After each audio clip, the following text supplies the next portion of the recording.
Ay sa kamating kahoy para sa mga Pinoy, gawang nilupak, marinda, pangunahing sangkap, bulanghoy o kamuting kahoy, pwedeng gawing pichi-pichi, iba-ibang sangkap o flavor, puto kasapa. Tingnan guys, oh, ang daming bulanghoy dito guys sa bukid guys. Tingnan nyo. Oh, dagko guys oh. Sa bukid guys. Daghan kayo magkaon guys.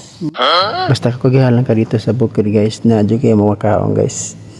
May ingon nila guys, may itanim, may inihin.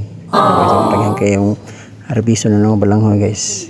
Akong kauban rin guys. Okay, wala na sa syudad. Kanang kumating ka guys, wala na sa syudad guys, naroon sa bukid guys. Pratik ra.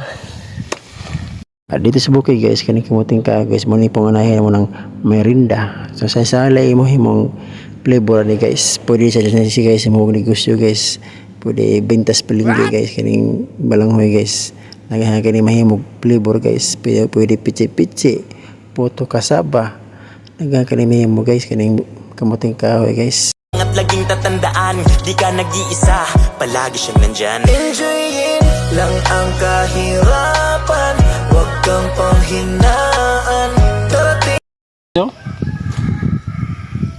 Thank you for watching guys.